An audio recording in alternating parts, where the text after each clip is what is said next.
Contacto. Estrategia de cualificación de la Fundación Pascual Bravo para potenciar el ser, el saber y el saber hacer. Bienvenidos. Bienvenidos a Contacto, estrategia de cualificación para el fortalecimiento de capacidades y habilidades territoriales. Mi nombre es Arleni García Múnera, hago parte de la Fundación Pascual Bravo y los estaré acompañando el día de hoy en calidad de moderadora. La Fundación Pascual Bravo es una entidad que lleva 10 años apoyando la gestión de diferentes entidades públicas y a diferentes territorios. Actualmente estamos acompañando las casas de justicia y las comisarías de familia en la ciudad de Medellín. Para iniciar nuestro encuentro, les contamos que tenemos habilitado el chat de preguntas, donde ustedes podrán participar dejando registradas ayer las inquietudes y las preguntas que tengan con relación al tema. Para de esta forma, al finalizar nuestro encuentro, poder leer respuestas acompañados de nuestra invitada especial. Les contamos que tenemos una metodología basada en 3 momentos. El primer momento, nuestra experta estará abordando el tema. En el segundo momento, a manera de resumen, tendremos 3 tips para complementar los temas que estamos tratando. Y tercero, daremos respuestas a esas inquietudes y a esas preguntas que ustedes nos comparten a través del chat de preguntas. Le damos hoy la bienvenida a Melissa María Moore, asesora nacional en temas de género y población LGTBI. Melissa es profesional en políticas y relaciones internacionales con énfasis en instituciones. Además, es especialista en derechos humanos y sistemas de protección. Actualmente Melissa se desempeña en el Ministerio de Justicia y del Derecho en el Grupo de Fortalecimiento de Justicia con enfoque de género, liderando los temas en género y en sectores LGBTI. Bienvenida, Melissa, a nuestra ciudad.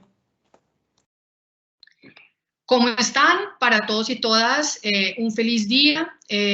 Por parte del señor Ministro de Justicia, el doctor Wilson Orejuela, les damos la bienvenida y al mismo tiempo el agradecimiento importantísimo para poder estar con ustedes en el día de hoy presentándoles la posibilidad del acercamiento a esta guía de atención a mujeres y personas LGBTI en los accesos y servicios de lo que nosotros hablamos sobre el acceso a la justicia como tal.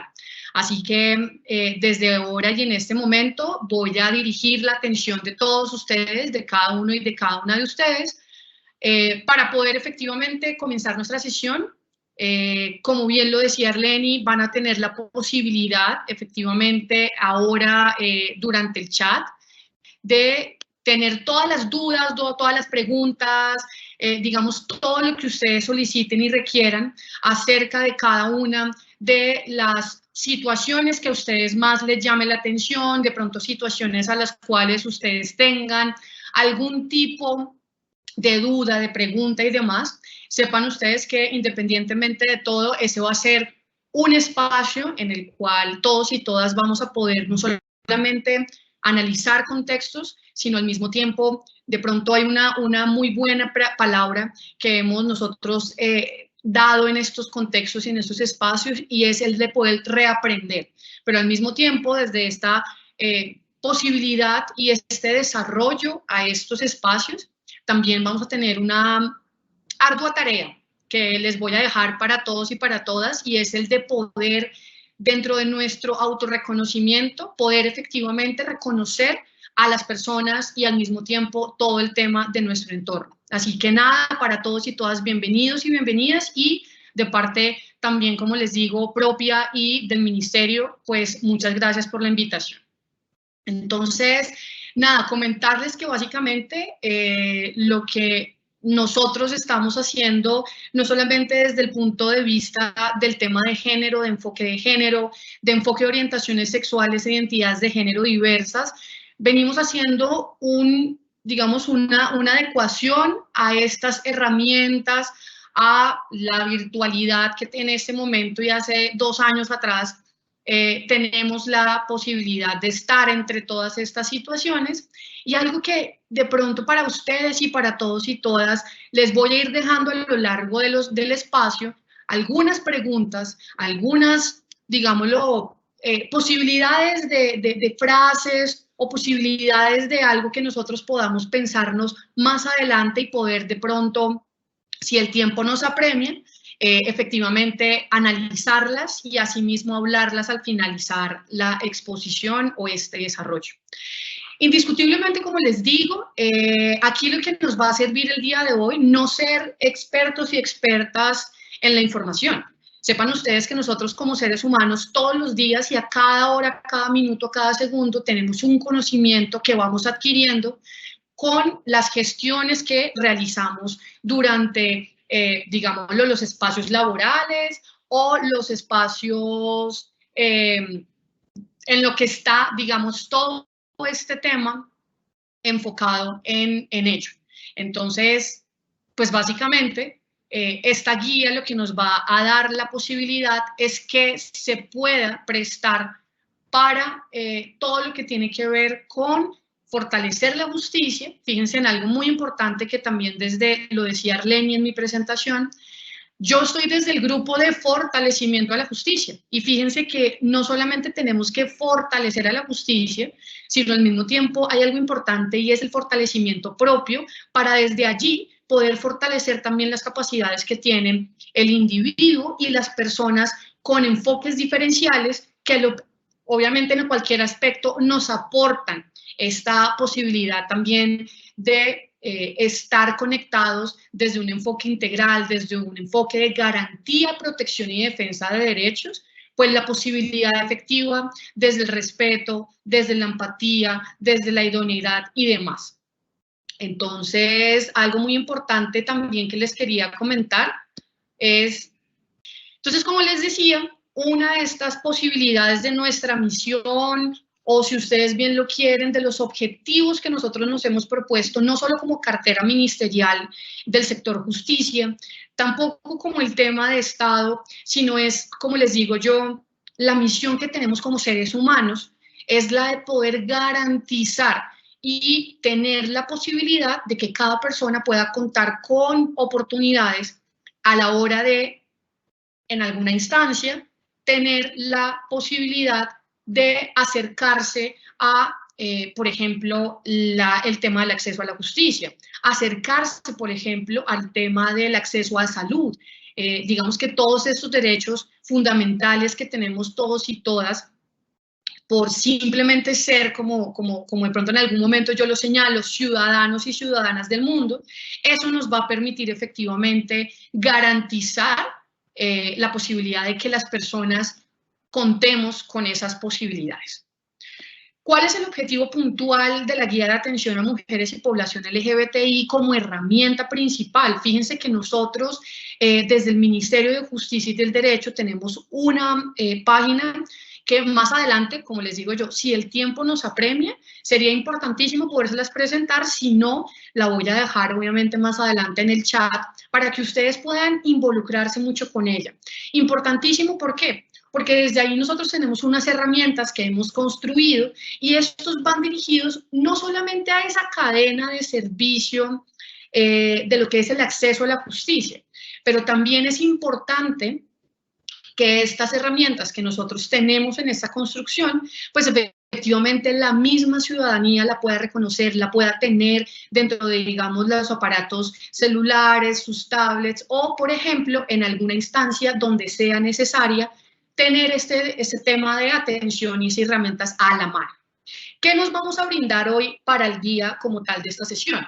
Hoy vamos a conocer, vamos a profundizar un poco más en lo que nosotros le hemos llamado la parte, digámoslo, de atención a mujeres y población LGBTI desde el primer momento en el cual, como yo les decía, dejemos los tecnicismos a un lado, sino empezar otra vez a reaprender conceptos que nos van a servir día a día en lo que es por ejemplo, conocer más a fondo el enfoque de género, tener la promoción del conocimiento, porque fíjense en algo muy importante y es que ustedes saliendo de estos espacios van a ser estos multiplicadores de la información y ustedes van a llegarle a la población que a lo mejor no pueda tener estas herramientas tecnológicas, van a ser ustedes los garantes de que esta información que ustedes están teniendo el día de hoy pues efectivamente la población la pueda adquirir desde un enfoque claro, desde un lenguaje también muy claro y que al mismo tiempo las personas sientan que efectivamente el derecho, garantía y defensa de sus derechos pues tiene que estar día a día a la mano.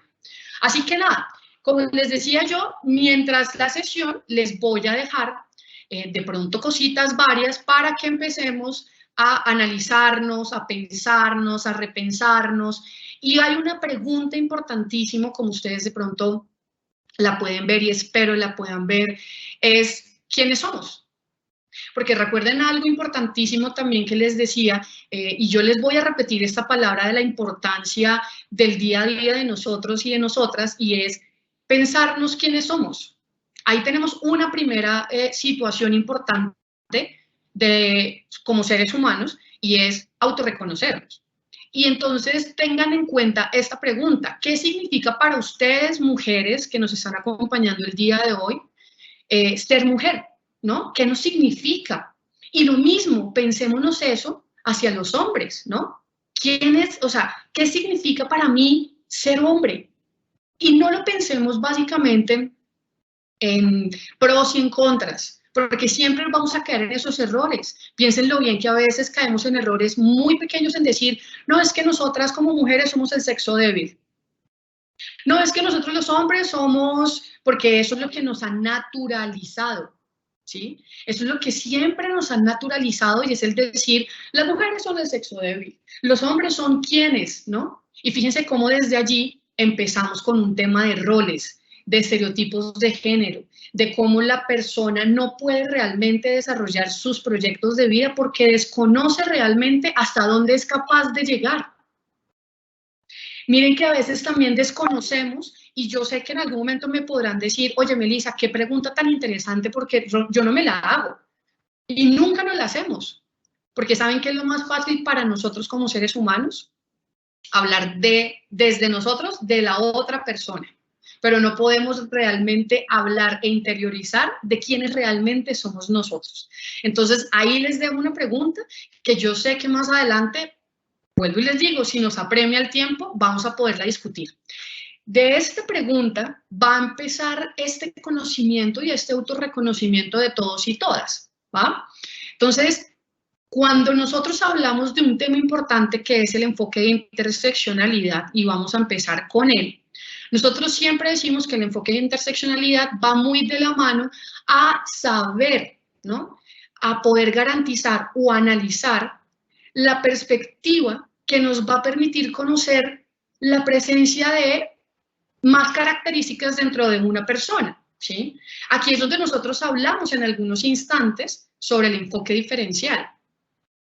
Recuerden ustedes que los enfoques diferenciales son este tema de las brechas, son este tema de los análisis, son este tipo de situaciones en donde nos permite realmente verificar, pues, cuando una persona efectivamente debe ser atendida no solamente por una situación en particular, sino que al mismo tiempo dentro de los contextos históricos que se dan, dentro de los contextos culturales, pues han ido incrementando estas brechas a lo largo de su vida para no poder, digámoslo, hacer o ejecutar su proyecto de vida de la mejor manera posible. Esto nos lo dice, en pocas palabras, la sentencia T-141 de 2015 de la Corte Constitucional, en donde nos dice, mire, la interseccionalidad es donde vamos a ver esa perspectiva en común que nos va a permitir realmente conocer más allá de lo que la persona nos está viniendo a solicitar o a preguntar. Y aquí aparecen todos estos enfoques. Aparece el enfoque diferencial. Cómo nosotros desde el enfoque diferencial, desde las perspectivas para trabajar en el tema de inclusión, empezamos nosotros y nosotras a trabajar diariamente.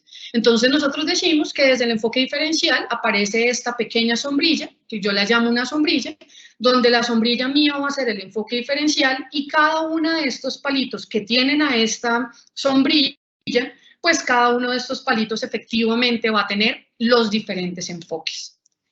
Estamos con el enfoque étnico, estamos también con un enfoque de territorio, un enfoque territorial, y fíjense que cada uno de estos enfoques va a tener algo muy importante, y la importancia de estos enfoques es darnos a conocer, por ejemplo, en el enfoque étnico, me devuelvo en la diapositiva, es la inclusión de todos los pueblos, tanto pueblos indígenas como al mismo tiempo los pueblos en nuestro país de las comunidades afrocolombianas, negros, raizales y palenqueros. Esto, como ustedes lo saben, históricamente han tenido una situación de victimización, de vulneración de derechos, pero al mismo tiempo lo que nos da dentro de estos enfoques y para poder efectivamente garantizar ello es tener en cuenta su enfoque étnico.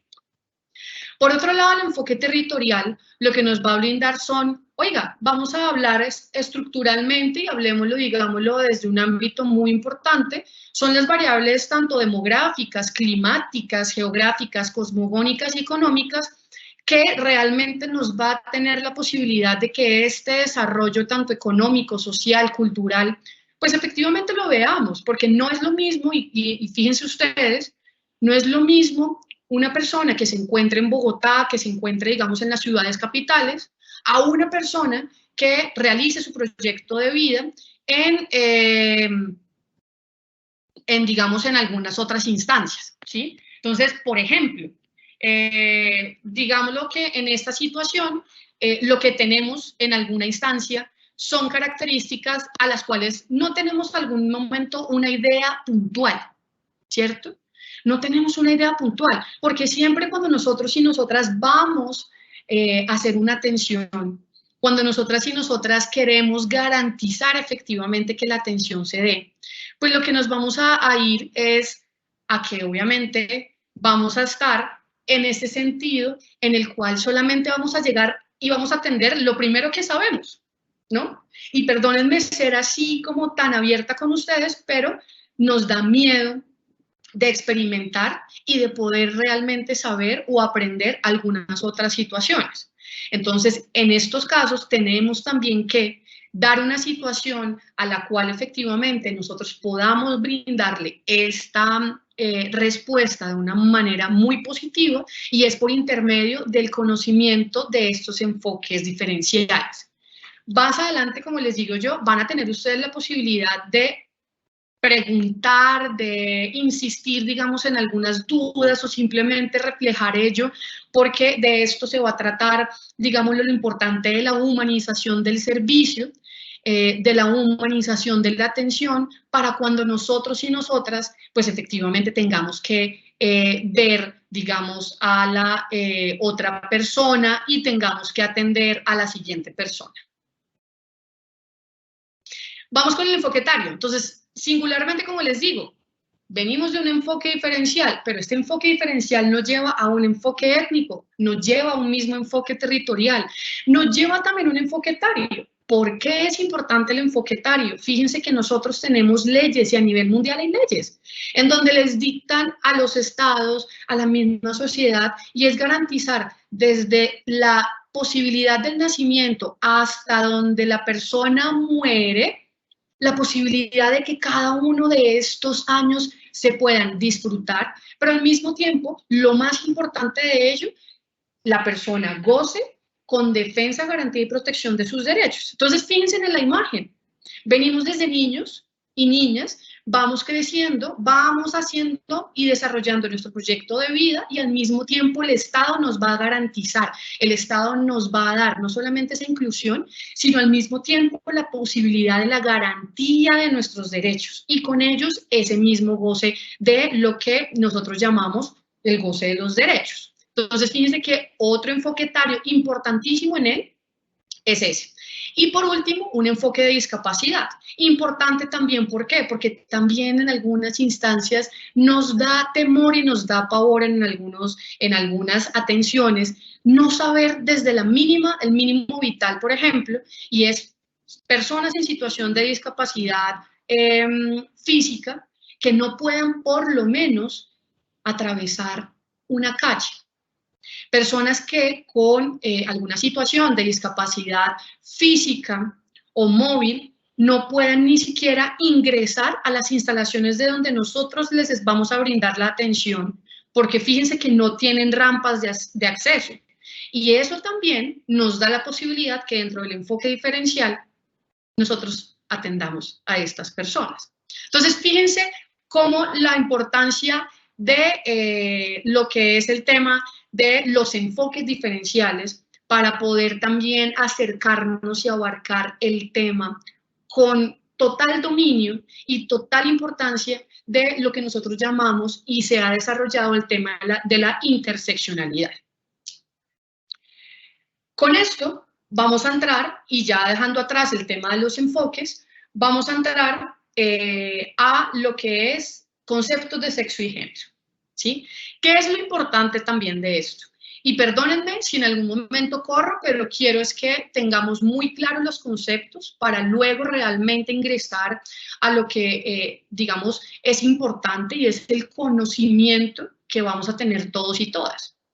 Porque ustedes van a preguntarse, pero Melissa, ¿por qué estás saltando de los enfoques diferenciales a ya adentrarnos al tema del concepto de sexo y género?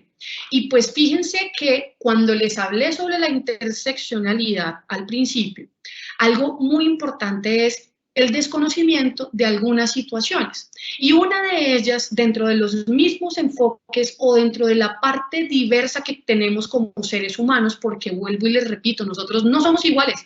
Por más que a veces las sociedades quieran creerlo, a veces las sociedades quieren construirlo, pero no hay una igualdad entre todos y todas. Hay igualdades entre leyes, entre garantía de derechos, entre la defensa de derechos. Es más, tenemos los mismos derechos, eso sí nos hace iguales. Pero sepan ustedes que entre todos y todas tenemos efectivamente unas características diversas y esto va desde el mismo concepto entre sexo y género.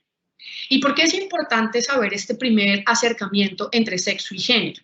Porque al hablar del enfoque de género como tal, nos dice el enfoque de género que es el análisis de la brecha que existe tanto social, cultural, económica, del hombre con la mujer. Y eso es por lo que propenden los estados en este momento de llegar a la igualdad de género dentro del enfoque de género y es, oiga, entre todo esto brindémosle las posibilidades, las mismas posibilidades, tanto a hombres y mujeres, porque a la larga, como les decía yo, tenemos los mismos derechos.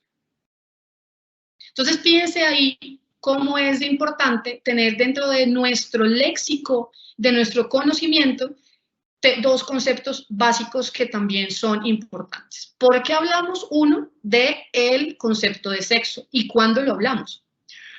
Nosotros hacemos referencia puntual al tema de sexo por nuestras características físicas, anatómicas, fisiológicas y biológicas que nos definen como hombres y mujeres. Entonces, fíjense que cuando el doctor a sus papás o a su mamá cuando está en estado de gestación, el médico o la médica les dice, ok, nació el bebé, hasta que no miren sus genitales, pues efectivamente no van a saber y no vamos a saber si es hombre o mujer. Porque una de las características importantes del sexo como tal es hablar desde los genitales. Y fíjese también otro concepto y otro aspecto, que cuando hablamos sobre el género para nosotros viene siendo una construcción, ¿sí? ¿Por qué? Porque dentro del género, nosotros lo vamos a ver más adelante, y es que el género es una construcción de características tanto sociales, culturales, políticas, psicológicas, jurídicas, económicas, digamos, es una característica y una construcción de todo el entorno que nos van a definir o me va a definir a mí el género entre lo masculino y lo femenino.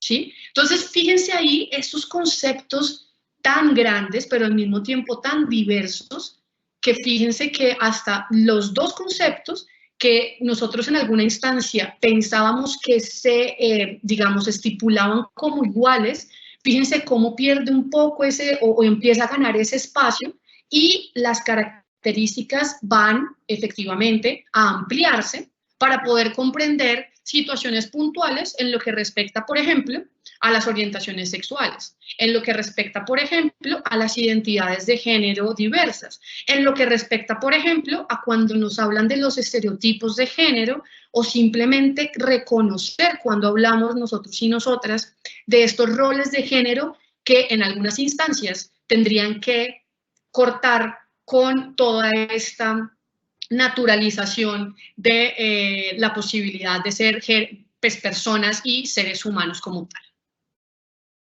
Esto nos lleva a algo muy importante y fíjense que en la guía de atención está y es algo que todos los días lo tenemos y es algo que todos los días tenemos que estar pendientes de ello y es algo que todos los días a lo largo de del día a día que vivimos vamos a tenerlo en cuenta y es el tema de para cada uno de nosotros y de nosotras, ¿qué es la violencia de género? ¿Qué es la violencia basada en género? ¿Por qué venir desde unos conceptos tan maravillosos como sexo y género, pero que esto nos lleve a tener vulneraciones, violencias, discriminaciones, simplemente por un tema de no saber diversidades que nosotros y nosotras tenemos y tener un poquito de miedo? Porque vuelvo y les digo, créanme que cuando yo empecé a conocer muy a fondo estos temas, siempre hay una pizca de miedo y es por el experimentar qué más vas a encontrar.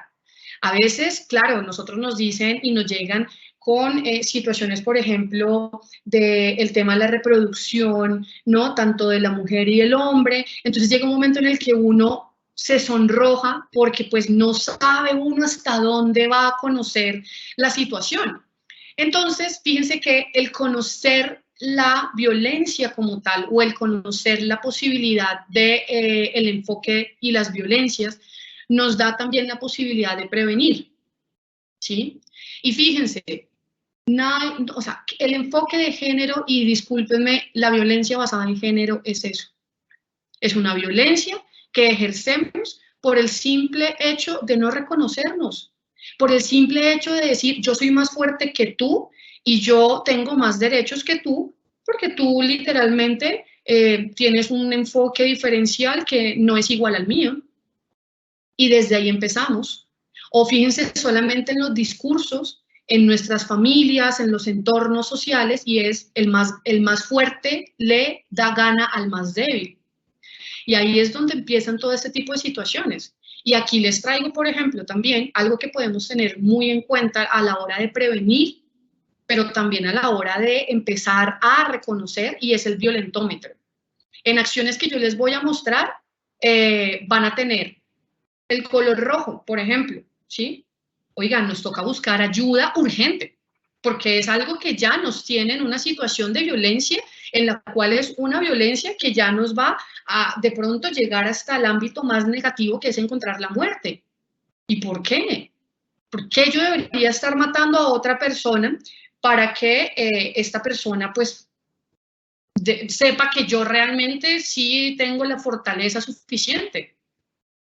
El color naranja es una advertencia, ¿no? Es una advertencia llegando hasta el tema de la posibilidad de llegar hasta, digámoslo, como que me prevengo, pero sé que en alguna instancia si me dejo pasar ahí, tengo que reaccionar antes de que suceda algo, ¿sí?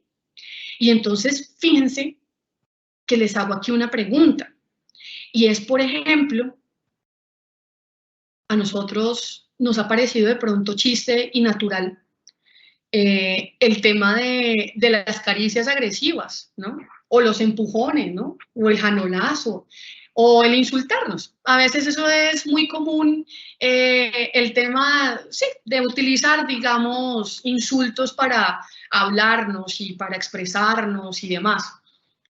Pero fíjense que ello nos lleva también a situaciones que más adelante pueden considerarse en violencia.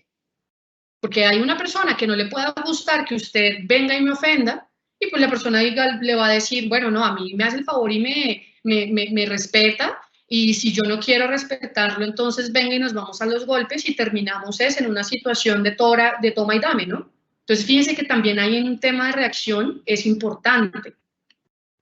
Igualmente, cuando a mí como mujer, por ejemplo, me llegan a prohibir el uso de métodos anticonceptivos. Hombre, ¿por qué? Hay que hacer un par y decir, ¿por qué? ¿No? Es mi cuerpo, y ustedes de pronto han escuchado mucho ya este discurso de es mi cuerpo y es mi decisión, pero recuerden muy bien que con el tema en los 60s de la libertad sexual, efectivamente eso que nos garantizó que las mujeres pudiesen tener un acceso a los métodos anticonceptivos, ¿cierto? Entonces, fíjense que ahí es donde también tenemos que, reaccionar, porque no solamente son con simples cosas, sino que esto de las simples cositas nos pueden llegar a situaciones mucho más graves. Y como les decía con el tema rojo, oiga, pongan atención, de verdad. Dios mío, ¿no? Ya me agredió físicamente esta persona, ya tuve golpes, tuve algún tipo de violencia sexual o una violación cuando son prácticas sexuales obligadas. Me amenazaron de muerte, ¿no? O recibí una amenaza con objetos y demás. O simplemente me encerraron, ¿no? Fíjense que esto lleva, como en algunas instancias, llevamos al tema de la celopatía y llevamos al tema de unas violencias y llevamos a un tema de saber que desde la ley 1257 de 2008, recuerden ustedes que desde ahí nos dan unos tipos de violencia, y esto no solamente, por favor, quiero que lo tengan muy presente, y es este tema de las violencias no solamente son enfocadas hacia las mujeres. Claro, hay una protección exhaustiva hacia las mujeres porque son una de las primeras que tienen todos estos tipos de violencia día a día. Pero al mismo tiempo, como yo les mostraba anteriormente, niños, niñas, adolescentes, hombres, personas de la tercera edad o adultas mayores, ¿sí? Digamos que todo este tema de violencia no sale solamente porque es un tema de mujer. A veces nos llaman y nos dicen, pero ¿por qué la ley solamente son para las mujeres y no hay leyes para los hombres? Y hay que también reconocer que estos tipos de violencia enmarcados en el día a día, pues también van entre ambos géneros como tal. Entonces yo aquí simplemente les quiero traer a que ustedes reconozcan, vuelvo y les digo, reconozcan y nos hagamos conscientes de ellos, de los diferentes tipos de violencias que pueden existir. Miren, está la violencia psicológica que ustedes la están viendo, ¿sí? Comportamientos, creencias a los cuales ustedes de pronto digan, ok, yo puedo hacer esto y la persona no le gustó y baje la autoestima, etcétera, etcétera. Esa es una violencia psicológica. Tenemos una violencia física, ¿sí? Todo lo que nos vaya a dañar el tema de nuestra integridad como tal y el derecho a la vida, ¿sí? No hay necesidad, digamos, de tener una situación totalmente externa. También hay una situación de violencia física interna, y es a la cual, fíjense ustedes algo importante, y es, llegamos a una comisaría, llegamos a una casa de justicia, llegamos a un centro y nos dicen, ay, pero ¿usted qué le pasó? No, es que tuve una violencia física. Ah, pero no se le nota. Y nosotros internamente podemos estar teniendo una situación bastante fuerte, ¿no? Entonces, fíjense en eso también. La violencia económica, la desconocemos totalmente. Y es cuando nos quitan, nos están quitando o no nos permiten tener el tema de la plata, de la economía. Entonces la otra persona tiene que estar dependiendo de ello y teniendo en cuenta de que esta persona, como es más fuerte, según las creencias, entonces debe tener, y ahí también tenemos un tipo de violencia económica. La violencia patrimonial, ¿qué pasa? Cuando a mí me quitan el documento o me retienen mi documento de identidad, porque no me dejan salir de la casa. ¿Creen ustedes que es una violencia patrimonial? Claro que sí, ¿sí? Y llegar hacia lo más, que es lo que vemos día a día, digámoslo, de manera muy negativa y de manera muy triste, y es llegar al tema de la violencia sexual. Mire, créanme, el tema de la violencia sexual se da también hasta cuando hasta cuando se chantajea a una persona por intermedio de las redes sociales. Cuando yo empiezo a decirle a otra persona y a burlarme porque la persona tiene una orientación sexual diversa o porque tiene una identidad de género diversa. O simplemente cuando yo, por intermedio de las redes sociales, publico videos íntimos de mi pareja, mi expareja, eso es un tipo de violencia sexual. No siempre tiene que ser el tema efectivamente de llegar a un acceso carnal violento. Y por último, y nada menos importante, que esto lo hemos tenido muchísimo más, digámoslo, dentro de la lupa y dentro de las situaciones que están pasando de riesgo, y es el tema del feminicidio, ¿no? Fíjense que el tema del feminicidio lo vemos como una muerte violenta de una mujer, ¿no? Porque hablamos desde lo del feminicidio, desde lo femenino, por el simple hecho de ser mujer. Es la muerte violenta de una mujer o hacia una mujer, porque literalmente venimos en una violencia, en una manifestación brutal contra el cuerpo de la mujer y la existencia de la mujer, que no nos permite que pues sigan el recorrido normal de su proyecto de vida.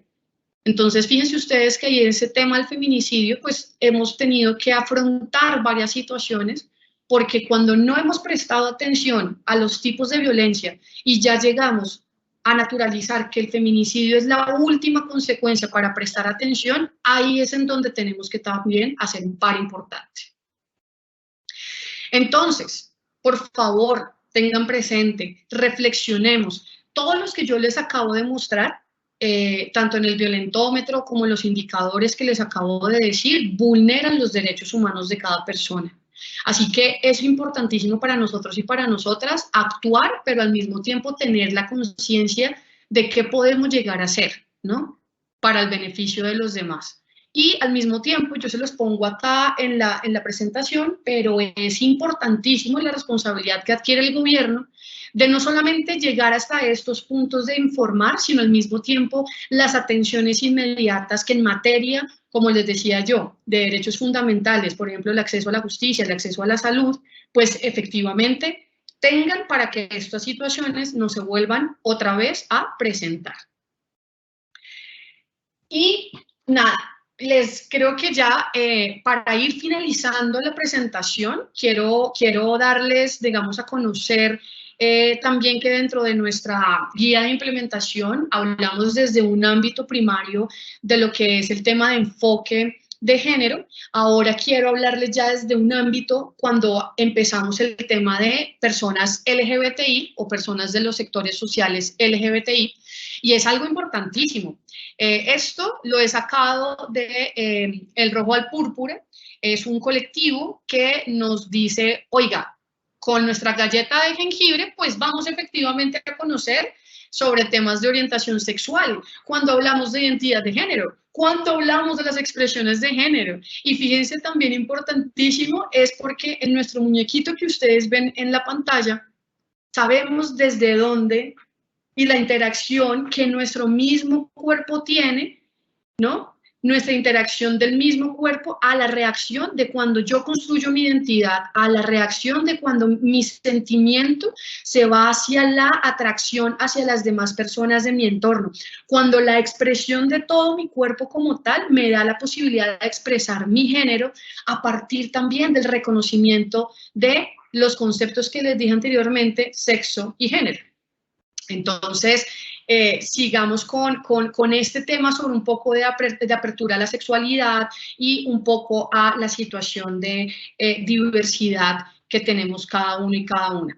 Importante, porque creen ustedes que hay un tema de colores, de arcoíris, de tantas situaciones que experimentamos, que día a día sabemos y reconocemos que en ellos existe el tema de la orientación sexual, de la identidad de género y demás. Y es simplemente, yo les cuento así rápidamente, en los años 70, después de los 60, ingresar y hacer todo este tema de la liberación femenina de su sexualidad. Después empiezan todos estos grupos que clandestinamente se encontraban, ¿no?, en salones, en espacios de homosocialización, pero de manera clandestina.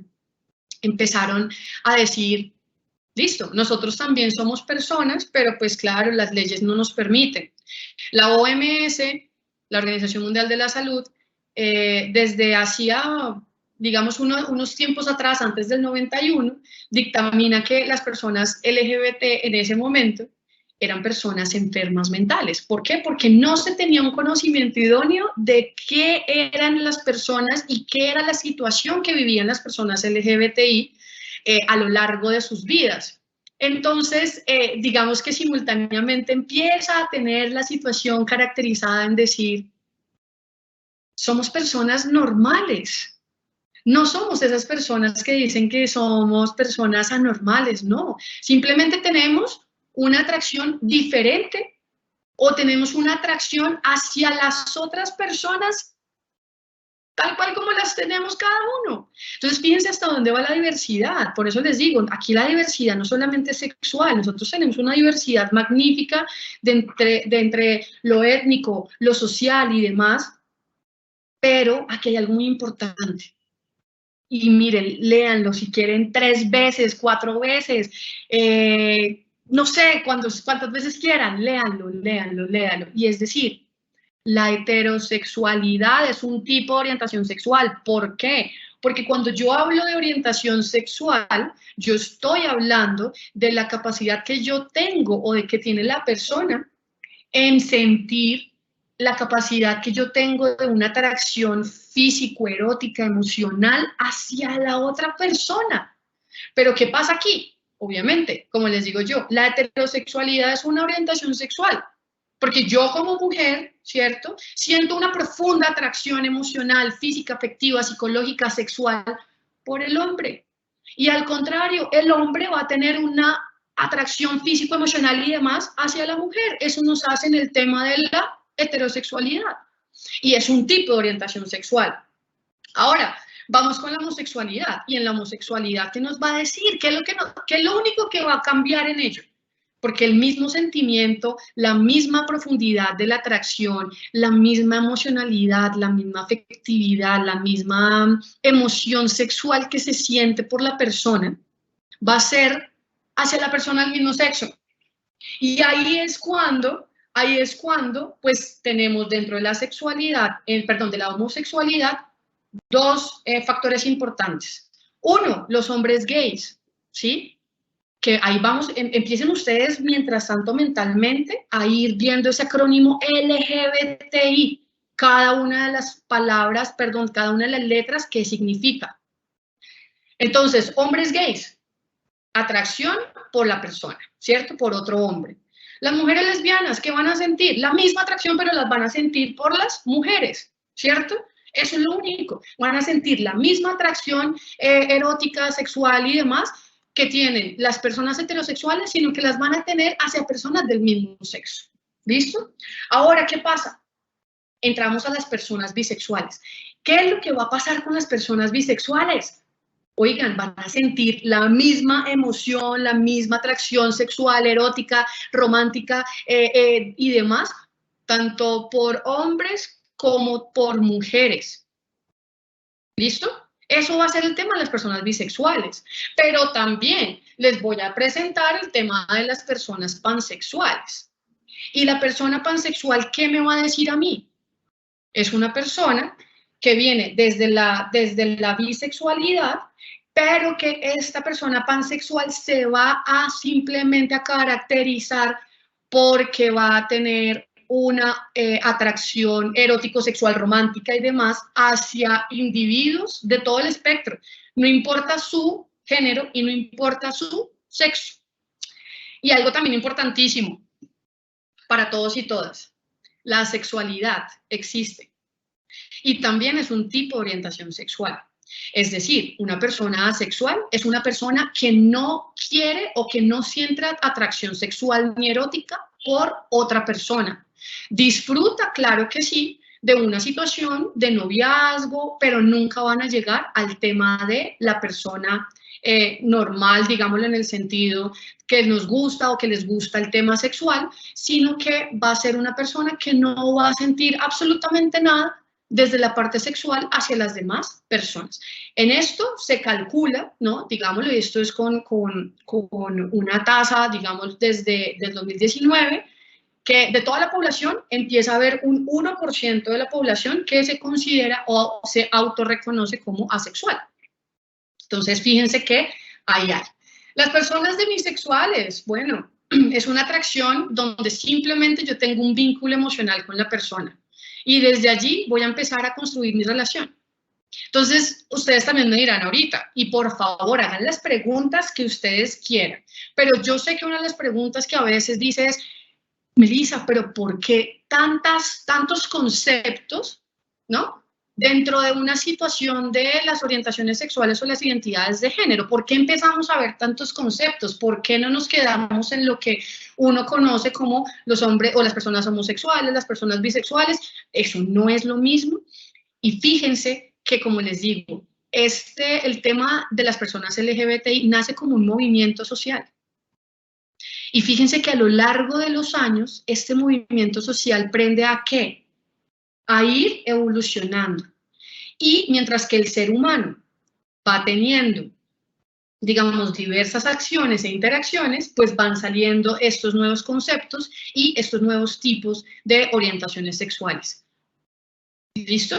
Ahora, para mí, ¿qué es la identidad de género? Para que ustedes lo tengan muy claro.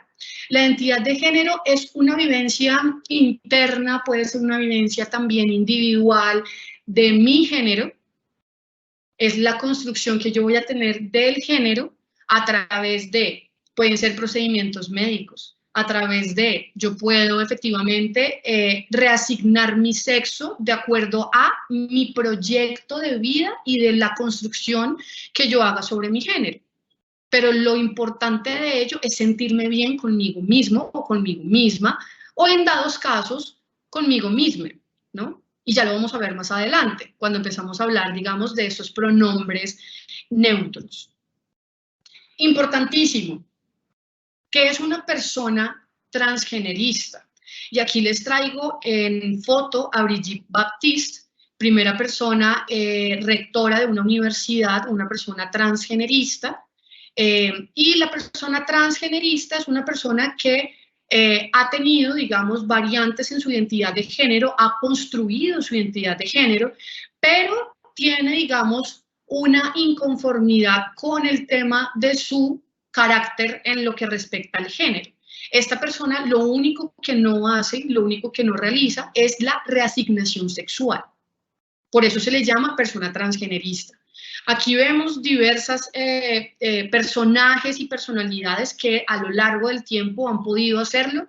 Que Caitlyn Jenner, a mano izquierda, fue una persona que cuando estuvo como hombre fue campeón olímpico, representó a Estados Unidos, celebrante, digamos lo que se conoce por ser el papá de las Kardashian, y en alguna instancia llega, sale de los escenarios, sale, digamos, de esa vida pública para poder llegar y experimentar su real cambio, su identidad como tal. Y lo mismo con Elliot Page.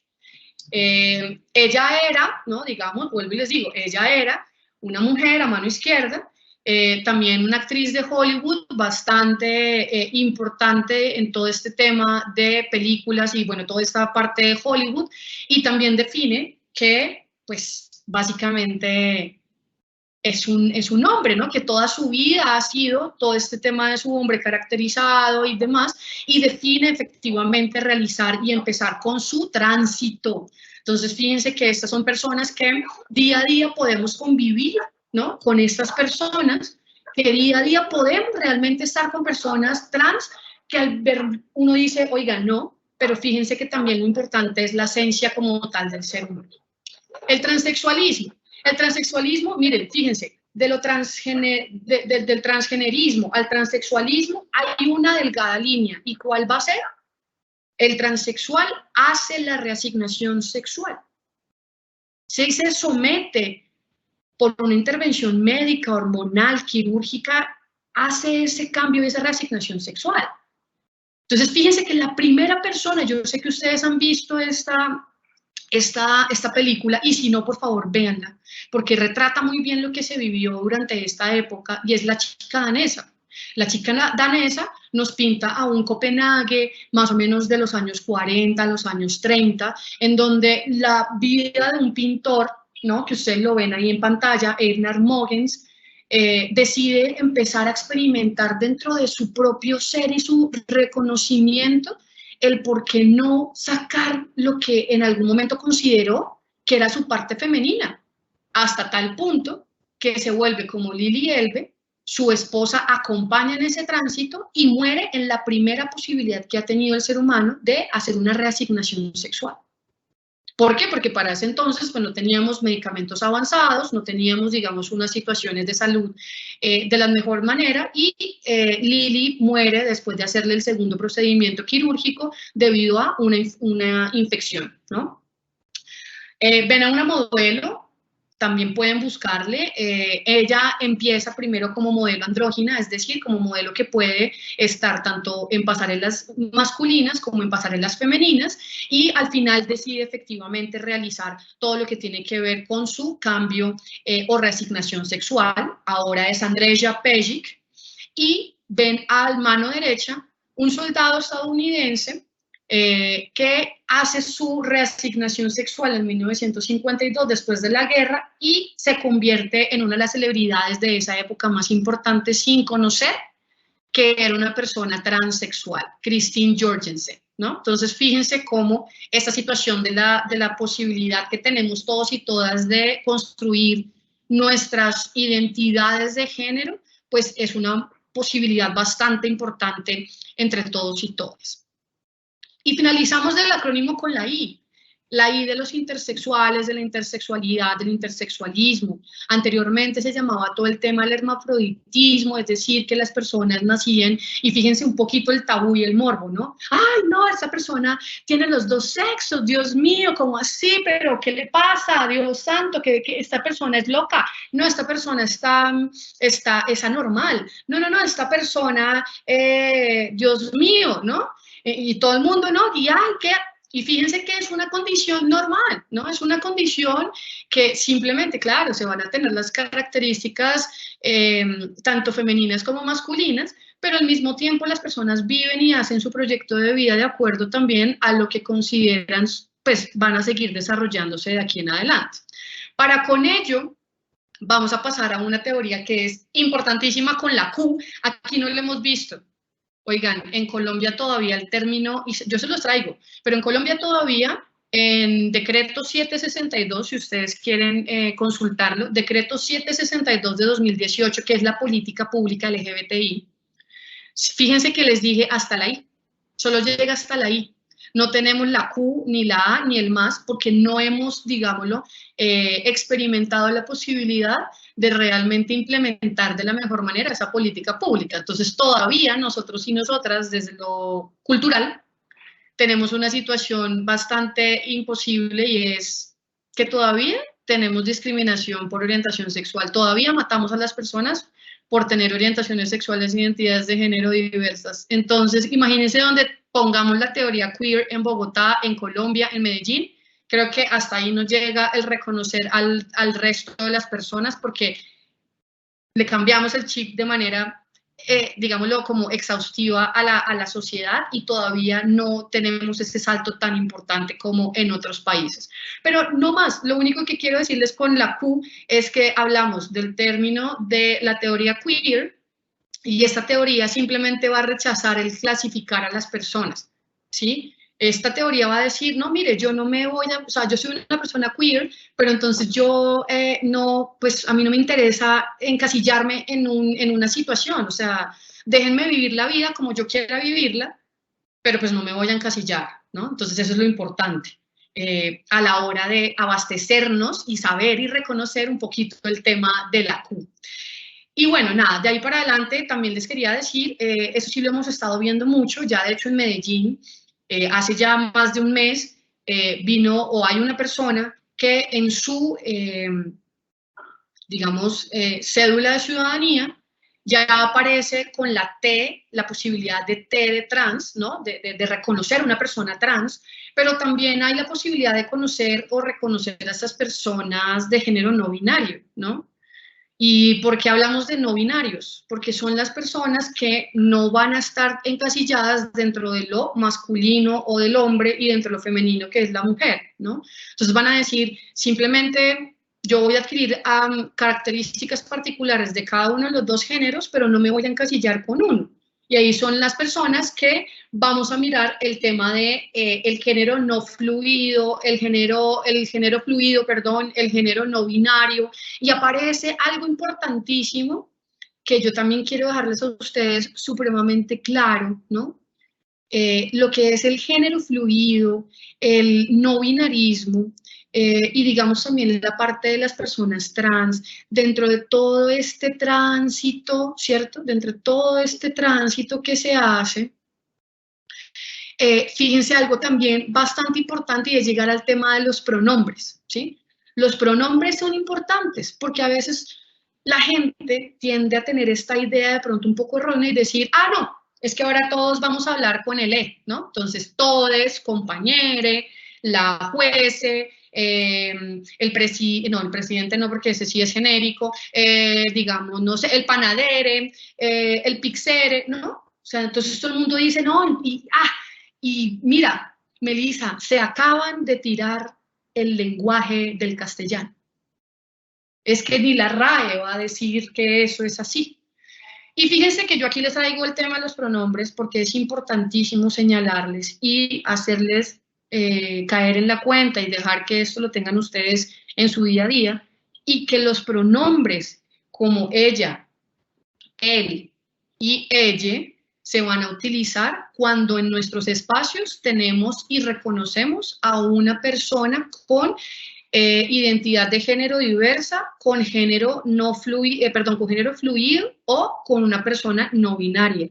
De resto, hablemos de todos y todas, hablemos de las personas en todo su contexto general, pero no tengan miedo también a poder hacer este tema de la inclusión aprendiendo algo importante dentro de nuestro lenguaje, nuestro, digamos, léxico que vayamos a utilizar.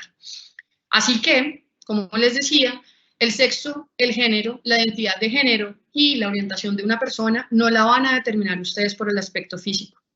Eso sí, ténganlo por seguro. ¿Por qué? Porque eso nos ha enseñado la sociedad.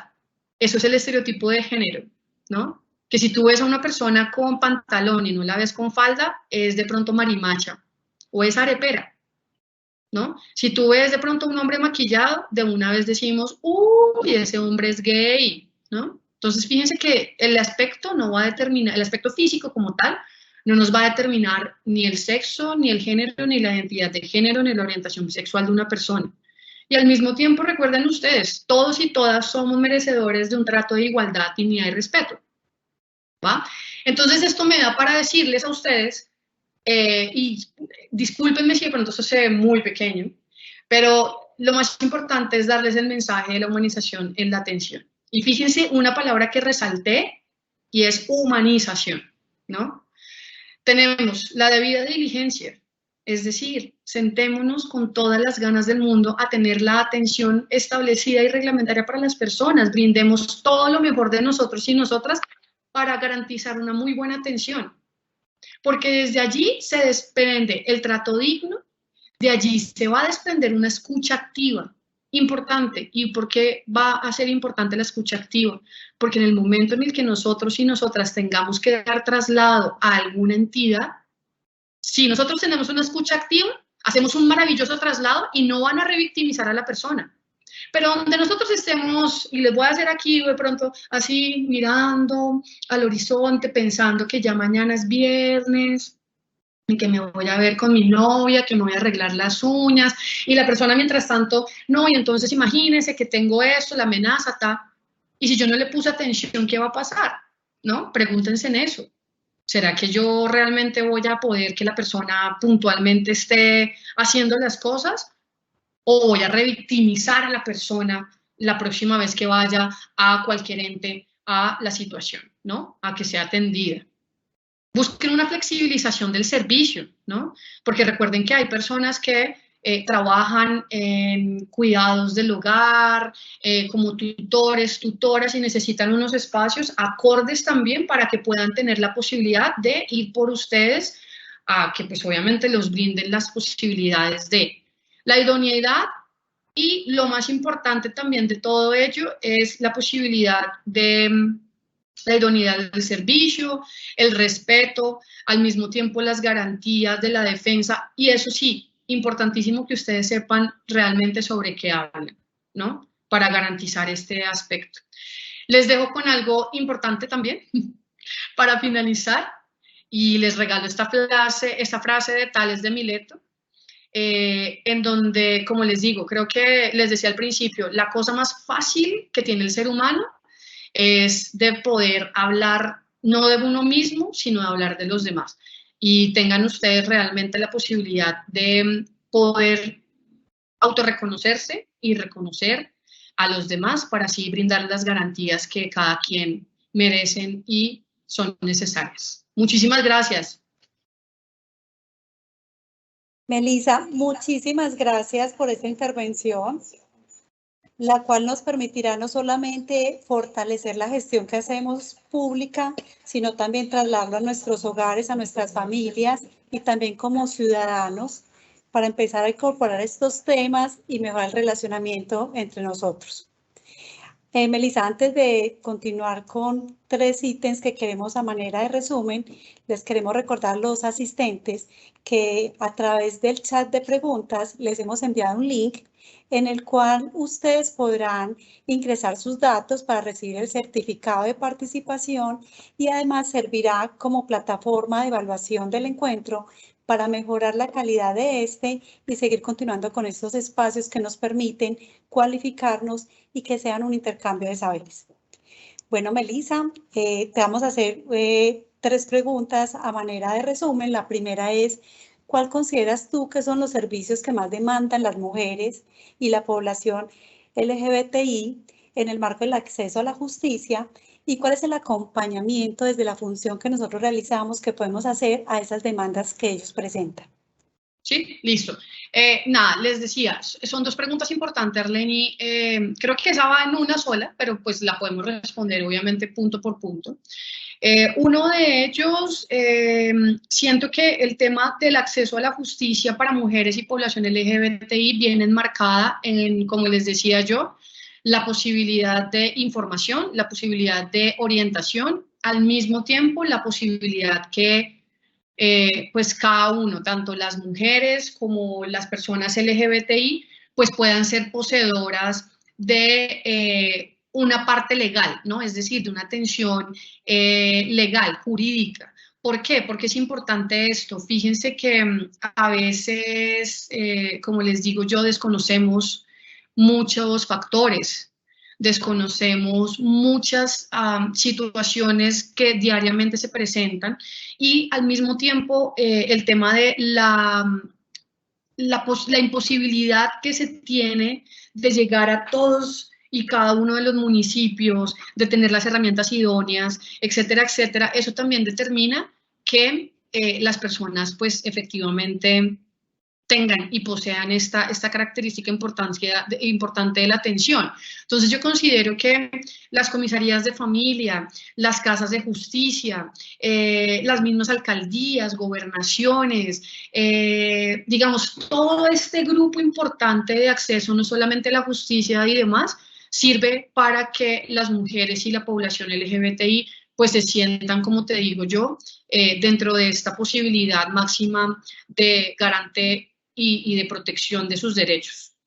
Muy bien, Melissa. Vamos entonces, nos encantaría conocer cuáles son los mecanismos de promoción y de comunicación pública que desde el Ministerio están manejando que permita que las personas conozcamos los programas y los servicios y a qué derechos tenemos tanto las mujeres como la población LGBTI. Cuéntanos Sí. cuáles son esos procesos de comunicación. Claro que sí, me encanta. Mira, voy a de hecho, y si ustedes me lo permiten rápidamente, voy a compartirles aquí mi pantalla, ¿sí? Para que veamos, pues efectivamente, que yo les quería compartir y por favor ustedes, no sé, en algún momento si me pueden confirmar si ya están viendo la pantalla. Y es Tejiendo Justicia, como les decía yo al principio. Ustedes ponen aquí en Google, ¿no? O en su buscador, ponen Tejiendo Justicia. Y van a ir a programas le van a dar clic perdón, y aquí van a aparecer donde dice minjusticia.gov.co. Le dan clic, van a tener la plataforma. Esta plataforma viene con algo muy importante y es que tenemos absolutamente todas, o sea, todas las publicaciones. Miren que no solamente las tenemos en género, sino también las tenemos en discapacidad, transparencia, consultorios jurídicos y la multimedia que han creado los consultorios jurídicos, unos webinars, guías e infografías que también les pueden servir y sistemas adicionales, ¿no? Algo aquí importante, ustedes le dan clic, género, vamos a publicaciones de género y van a encontrar ustedes documentos, herramientas creadas tanto por el Ministerio de Justicia y el Derecho como por otras entidades, en donde van a encontrar ustedes derechos de las personas con experiencias de vida trans. Miren el tema de las personas trans dentro del Estatuto Temporal de Protección para Migrantes Venezolanos, las guías también, por ejemplo, de programa de prevención y atención en víctimas de violencia de género dirigidos para la persona facilitadora. Digamos, acá van a tener de ustedes cajas de herramientas, bueno, un sinfín de material que pueden descargarlo y que al mismo tiempo van a contar, como les digo yo, con herramientas de bolsillo, lo van a tener en todas y cada una de las situaciones que así bien lo requieran. Así que de nuevo les invito, Tejiendo Justicia, y ahí van a encontrar efectivamente todas y cada una de las herramientas, tanto esta guía de atención como todas las herramientas en mujer rural, lideresas, defensoras y demás, y en situación, y digamos en temas de discapacidad también. Muy bien, Melissa. Bueno, otra de las preguntas que siempre son recurrentes, una de las preguntas que siempre salen como cuando estamos con nuestros grupos es, se está hablando mucho de esos espacios con enfoque de género.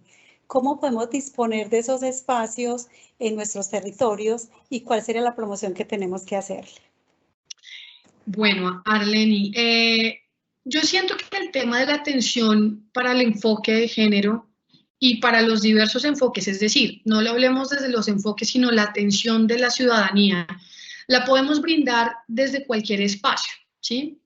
¿Qué es lo más necesario? Que la persona se sienta en un lugar seguro, ¿no? La seguridad de la persona, tanto de quienes atienden como de quienes obviamente van a ir por digamos, por esta posibilidad de atención, pues debe ser importante. Otro tema es un tema de accesibilidad, ¿no? Como les decía yo al principio, no lo hablemos solamente de enfoques. ¿Qué pasa cuando una mujer tiene una situación de discapacidad y a lo mejor no pueda llegar hasta el sitio donde le vamos a atender, ¿no? Entonces, fíjate que eso es muy importante. Nosotros garantizamos que con la información que se brinda, con la información y la sensibilización que tenemos día a día, con lo que reconectamos y al mismo tiempo nos reeducamos y pues reconocemos, entonces ya con eso podemos también empezar a brindar una muy buena atención. Ahora, por otro lado, hay dentro de todo lo que les mostré ahorita en Tejiendo Justicia, hay una serie de infografías que cada uno y cada una pudiese, si bien se puede, por ejemplo, imprimir, ¿cierto? Y poderlo pegar, ¿no? O poder tener esta posibilidad de algunos flyers, por así llamarlo, donde la persona tenga la posibilidad de conocer más allá, ¿no? Y lo otro es darle a la sociedad la confianza institucional que se ha perdido. ¿Y por qué se ha perdido esa confianza institucional? Porque hay factores, ¿no? Independientemente de la población y demás, hay factores a los cuales las personas atienden por atender y perdónenme ser tan negativa y tan directa, pero hay personas que no tienen ese tacto humano, ¿no? Como yo les decía, la humanización del servicio. Cuando yo me siento con ustedes a hablar, lo hago desde mi vocación y desde las ganas de, no solamente del servicio, sino que ustedes puedan adquirir ese conocimiento. Asimismo, lo hago con otras personas que se sientan conmigo al lado y me preguntan sobre algún tema. Y terminamos teniendo una discusión maravillosa sin llegar a extremos ni nada por el estilo. Entonces, fíjate que este tema del saber, como ustedes también lo tienen en su, digamos, en su lema, ¿no? Como fundación, el saber, el reconocer al ser, eso también hace que se cree una muy buena atención. Muy bien, Melissa, muchas gracias. Vamos a darle paso a las preguntas que nos han escrito a través del chat los participantes y que nos van a ayudar a profundizar en estos temas. La primera pregunta que nos hacen es que, ¿cuál es el procedimiento que yo debo hacer cuando soy una persona LGBTI y quiero cambiar ese componente de sexo en mi registro de nacimiento? Maravilloso. Y yo no sé, esa pregunta, ¿ustedes me van a permitir de pronto también proyectar algo importantísimo para responder a esa pregunta? Es decir, por supuesto. Creo que aquí va a ser importante lo que les decía, y permítanme realmente, porque el poder efectivamente garantizar que ustedes puedan ver todas estas maravillosas alternativas que hemos hecho es por lo siguiente. Bueno, primero que todo, cuando eres una persona trans o una persona con experiencia de vida trans y quieres efectivamente garantizar, ¿no? Una participación social, garantizar también al mismo tiempo tu reconocimiento como persona dentro de la sociedad, entonces lo que podemos hacer es, uno, ir hasta la notaría, ¿no? Para poder hacer el cambio de nuestro registro civil. Aquí les voy a dar algo importantísimo y fíjense que esta es una cartilla que hemos hecho y se llama el derecho de las personas con experiencia de vida trans. Y una de las preguntas que nos da esa idea, y aquí nosotros le tenemos, digamos, el paso a paso, es esa, ¿no? Oye, ¿cómo hacemos o cómo hace una persona trans para hacer el cambio de toda su documentación? ¿Será que si yo hago un cambio de la documentación me va a afectar mi vida crediticia? Si yo hago un cambio en mi documentación, ¿será que me va a afectar alguna situación laboral? Y fíjense que no, ¿no? Entonces, yo lo que hago, y según la Corte Constitucional en sentencia T663, que acá está, me dice que simplemente el cambio de mi nombre y de mi componente sexual es lo que me va a permitir ser reconocido por el Estado, por la sociedad, ¿no? Entonces, voy a ir, y aquí lo voy a dejar de manera grande por si de pronto le quieres tomar un pantallazo, por si quieres de pronto ahondar más sobre ese tema en nuestra cartilla. Si yo voy a hacer un cambio de nombre, debo ir ante la notaría, ante el notario, ante el consulado, si yo estoy fuera de mi país, para poder hacer el tema de mi escritura pública, ¿no? En donde yo en la escritura pública y por medio de ella, pues digo que quiero hacer mi cambio de nombre. Ahí se hace, y qué es lo que tienes que llevar puntualmente. Fotocopia de la cédula de ciudadanía, ¿no? Que la tengo actualizada o activa en este momento, y la copia simple del registro civil de nacimiento. Eso lo pido efectivamente en la notaría a la cual yo fui registrado, ¿no? Ya después de que la notaria o la misma notaría tiene la escritura pública, ¿cierto? Ya está lista esa escritura pública, yo voy otra vez hacia la notaría o ahí en la misma notaría que estoy haciendo ese trámite, o voy a la registraduría y solicito que pues, se me genere un nuevo registro con mi nombre actual, pero que al mismo tiempo se va a hacer una anotación por el cambio. Entonces, ¿cuál va a ser la anotación? Si yo soy una persona trans, ¿no? Entonces, el cambio va a ser... la anotación va a ser, perdóname, se solicita cambio de nombre debido a identidad de género, a persona con identidad de género diversa, ¿sí? Entonces ya con eso la registraduría, la notaría va a estar pendiente de que tú eres una persona con experiencia de vida trans y va a ser efectivamente la posibilidad de el cambio del nombre del documento. Igualmente, y voy a hacer de una vez, digámoslo, aquí ya que hablamos sobre estos cambios, si yo voy a hacer la corrección del componente de sexo, ¿no? En el registro del Estado Civil, efectivamente yo puedo hacer este cambio, ¿sí? Yo puedo hacer este cambio, yo tengo que ir simplemente otra vez, como les decía, a la notaría, al consulado, pero digamos que en este aspecto que ya es con identidad y demás, sí se tiene que hacer a la registraduría y notaría. Entonces, simplemente, ¿no? Lo que yo hago es llevar los documentos, llevar el registro civil, una vez ya, digámoslo también, hecho el cambio en el registro civil, y literalmente lo que yo garantizo o lo que yo solicito es que por favor se realice la corrección o el cambio del componente sexo en mi documento. ¿Qué vamos a llevar? Una copia simple del registro civil de nacimiento. De nuevo, como te digo, es muy importante que ante la notaría pues, se haga este cambio de la escritura pública en el registro civil. Una copia también de la cédula de ciudadanía. Y voy a realizar lo siguiente. Ahí mismo me van a tomar una declaración bajo juramento, en donde yo garantizo que bajo mi voluntad, sin ningún tipo de afectación y demás, pues yo quiero que por favor se realice la corrección o se tenga en cuenta el cambio del componente de sexo en lo que va a ser mis documentos de aquí en adelante. ¿Va? Entonces ya con ello, lo mismo, volvemos a hacer el tema del registro y lo único importante que necesito que pronto sepas es que esto va a tener un costo, ¿no? Ahorita estamos hablando de unos 300.000 pesos, pero hay algo también muy importante. En cada una de las, digámoslo de esta manera, en cada una de las alcaldías, de las secretarías de gobierno y demás, tienen la posibilidad de que si somos personas LGBTI, nos pueden brindar la posibilidad de hacer todos estos cambios de manera gratuita, ¿no? Por ser población vulnerable, ¿no? O población de especial protección constitucional. Entonces, era como para darte un paso a paso de lo que se lleva a cabo mediante este proceso. Bueno, Melissa, también nos preguntan por acá si la comunidad LGBTI puede contraer matrimonio de manera normal. Sí, desde 2016 está como registrado, digámoslo así, bajo también la Corte Constitucional sentencia que se las debo en cuenta, dictamina que se hacen las uniones maritales de hecho.